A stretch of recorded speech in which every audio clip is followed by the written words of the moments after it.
Hey Rice Rangers, I'm so excited to get to read to y'all today.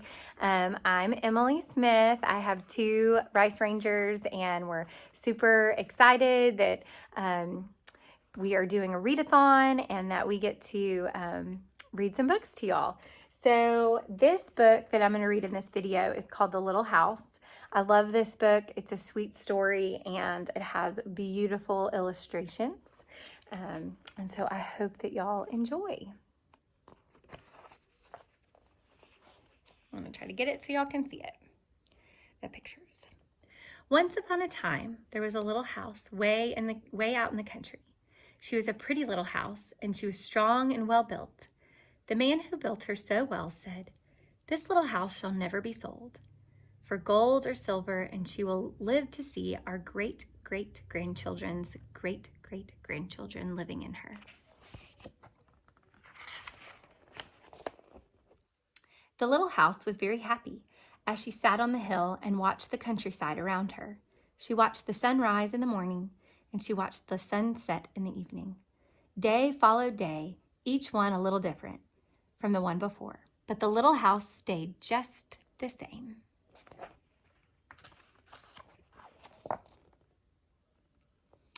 In the nights, she watched the moon grow from a thin new moon to a full moon, then back again to a thin old moon.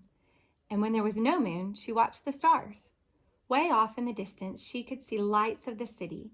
The little house was curious about the city and wondered what it would be like to live there.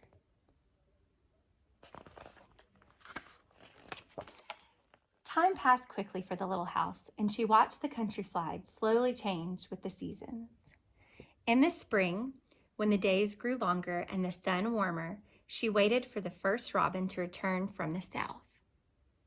She watched the grass turn green. She watched the buds on the trees swell and the apple trees burst into blossom. She watched the children playing in the brook.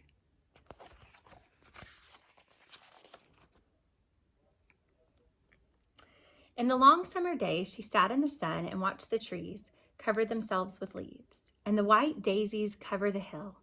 She watched the gardens grow. She watched the apples turn red and ripened. She watched the children swimming in the pool. Can you see the little kids swimming?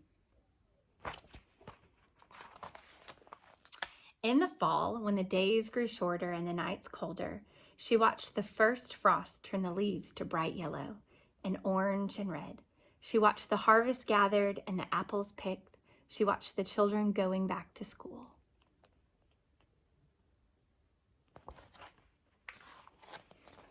In the winter, when the nights were long and the days short and the countryside covered with snow, she watched the children coasting and skating.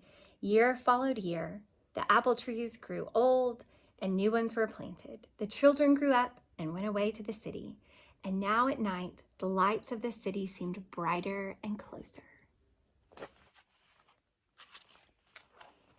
One day, the little house was surprised to see a horseless carriage coming down the winding country road. Pretty soon, there were more and more of them on the road and fewer carriages pulled by horses. Pretty soon along came some surveyors and surveyed a line in front of the little house. Pretty soon along came a steam shovel and dug a road through the hill covered with daisies. Then some trucks came and dumped big stones on the road.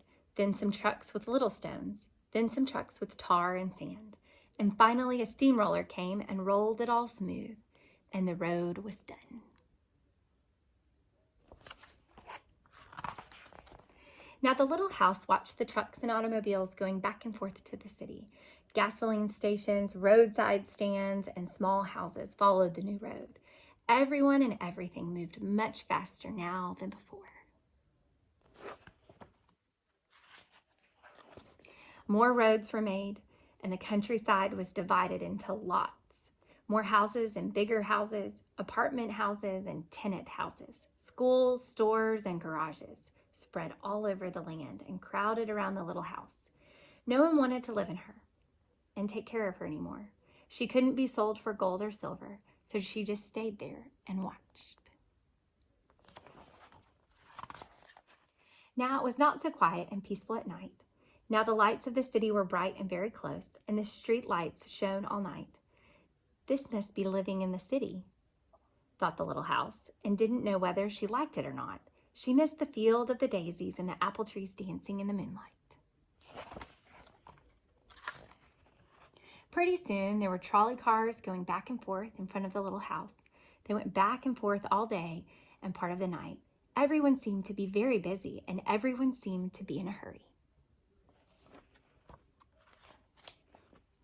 Pretty soon, there was an elevated train going back and forth above the little house. The air was filled with dust and smoke, and the noise was so loud that it shook the little house. Now she couldn't tell when spring came, or summer, or fall, or winter. It all seemed about the same.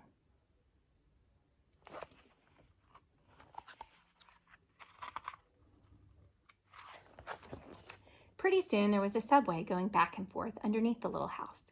She couldn't see it, but she could feel and hear it. People were moving faster and faster. No one noticed the little house anymore.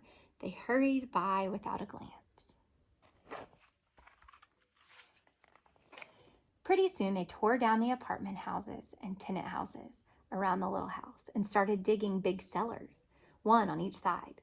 The steam shovels dug down 3 stories on one side and 4 stories on the other side.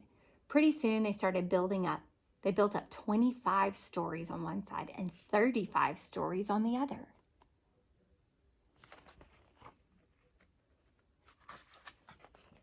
Now the little house only saw the sun at noon and didn't see the moon or the stars at night at all. Because the lights of the city were too bright, she didn't like living in the city. At night, she used to dream of the country and the field of daisies and the apple trees dancing in the moonlight. The little house was very sad and lonely. Her paint was cracked and dirty. Her windows were broken and her shutters hung crookedly. She looked shabby, though she was just as good a house as ever underneath.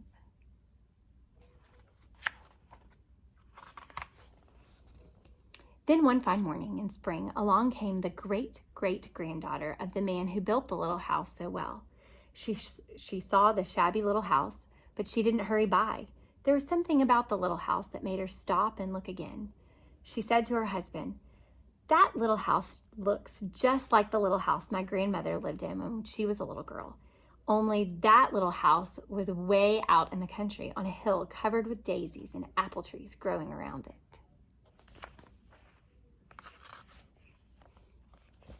They found out it was the very same house, so they went to the movers to see if the little house could be moved. The movers looked the little house all over and said, "Sure, this little house is as good as ever. She's built so well we could move her anywhere." So they jacked up the little house and put her on wheels.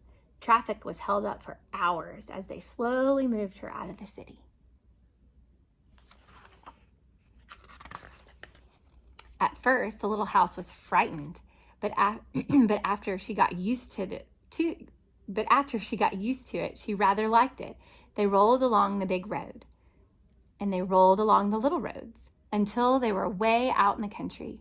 When the little house saw the green grass and heard the birds singing, she didn't feel sad anymore. They went along and along, but they couldn't seem to find just the right place.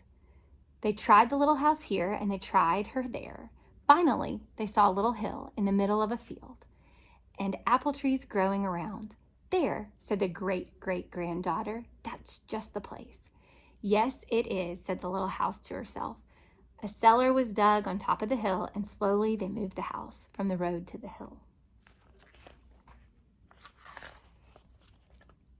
The windows and shutters were fixed, and once again they painted her a lovely shade of pink. As the little house settled down on her new foundation, she smiled happily. Once again she could watch the sun and the moon and the stars. Once again she could watch spring and summer and fall and winter come and go. Once again she was lived in and taken care of. Never again would she be curious about the city.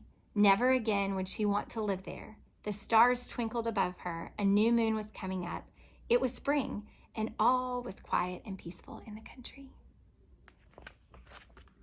I hope you enjoyed this story, and just continue your wonderful reading efforts. Again, I'm so proud of you guys.